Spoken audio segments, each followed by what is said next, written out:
Hey everybody, my name is Crystal. I decided to do my multimedia project on the impact of plastics on human health.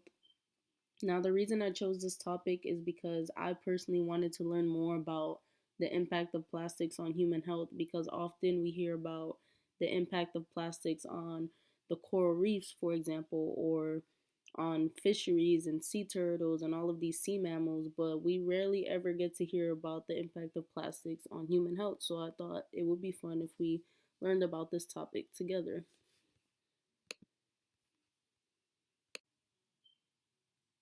People call plastics the universal workhorse material, which basically means that you can literally use this material for any and everything at this point in our modern time. Now, what exactly are plastics?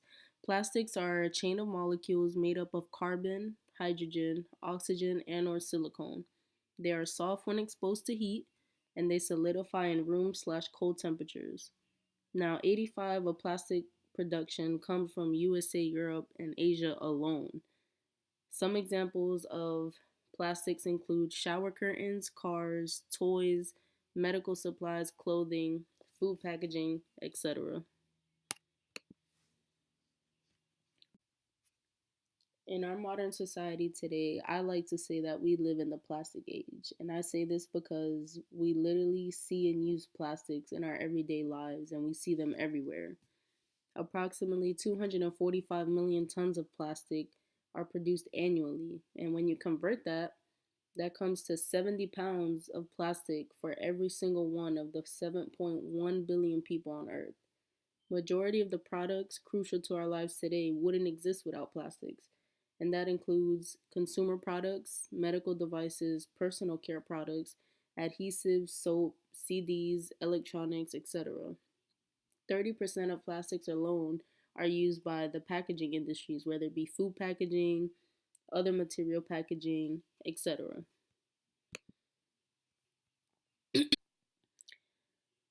So now let's get into the underlying social conditions of plastics. Now, the significant use of plastics didn't begin until the 1950s. Prior to that, you may be asking, well, what did they do? Well, man's material existence was based on the use of natural organic polymers like protein, starch, cellulose, etc. And they use that for food, clothing, and shelter. Now, there are a variety of chemists that are credited with the discovery of plastics and that were involved as well. So there is not one person in particular that's credited with discovering plastics, excuse me. Plastics belong to a larger family of materials called polymers. Now, in World War One, that initiated the development of materials such as PVC in Germany, and that replaced rubber. But World War Two is where there was a high demand for plastics due to a need for radar equipment, underwater cables, fire protective garments for German pilots, etc.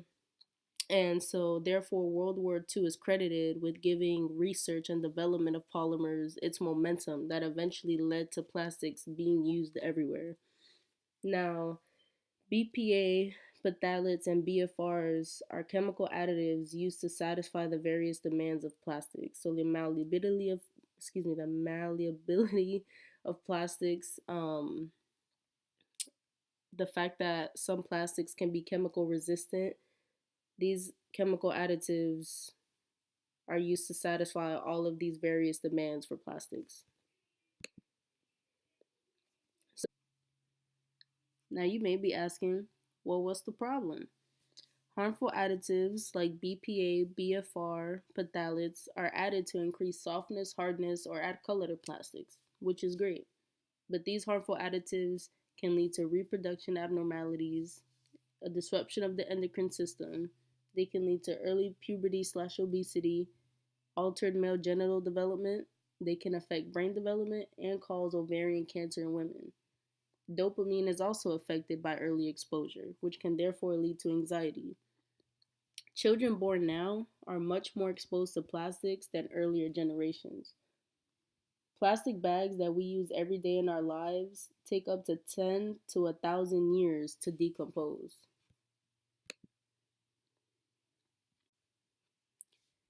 Now let's get into BPA.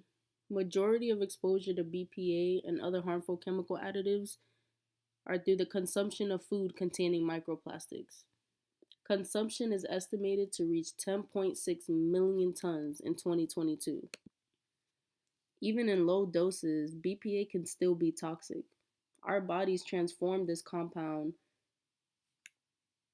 or our bodies transform it into a compound that spurs obesity, BPA can also be found in food containers, mugs, and plastic water bottles. BPA levels in children, per the CDC, ages 6 to 11 years old, are twice as high as those in older adults.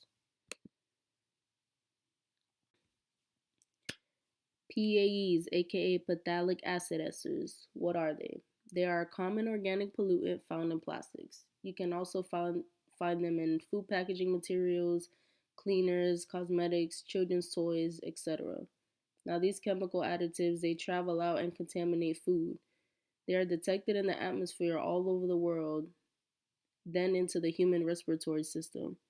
Now, these additives, they can cause ovarian cancer, endometriosis, vaginal tumors in women. They can also cause reduced lung function, obesity, diabetes, and kidney function decline in men.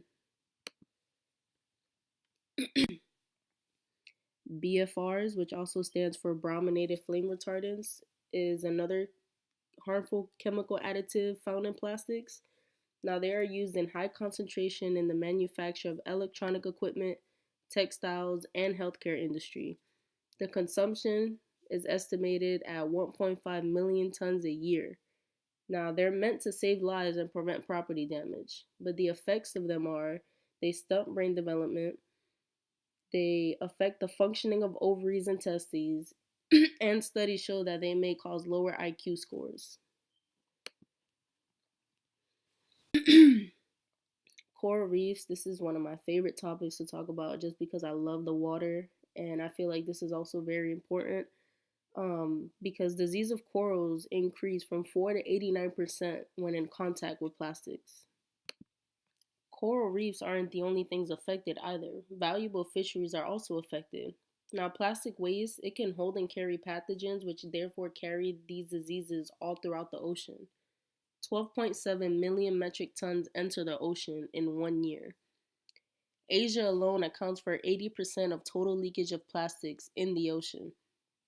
Approximately 275 people rely on coral reefs for food, coastal protection, tourism income, and cultural importance. When I was doing research on this topic, I couldn't help but think about Chapter 9 of our textbook, which talks about pollution and toxic waste. And they also mention a little bit about plastics found in the oceans. Contaminants and waste circulate around the world through atmosphere, sea currents, water, and soil, plastics included. Plastic debris entering the ocean is a growing concern because of bioaccumulation and toxic compounds found in plastics. Besides us humans, fish, seabirds, sea turtles, and other marine mammals are also infected by the ingestion of plastics. And if fishes are affected by the ingestion of plastics, and those who eat fish, or even those who are predominantly pescatarians, that can affect us too because those microplastics that are entering the fish's bodies and we eat them, those microplastics are also entering our bodies. And as we've learned, these harmful additives cause many, many effects and syndromes within our bodies. So we need to be careful and watch what we eat as well as, just what we're doing with our plastics, how we recycle them, how we even use them. I know it's hard to just completely disregard them because they're literally so vital to so many of the things that we use today. But if we become more mindful and just start, just changing our perspectives and attitudes about plastics, I feel like it can really make a difference. So I hope you guys enjoyed my presentation. Here are my here are my references.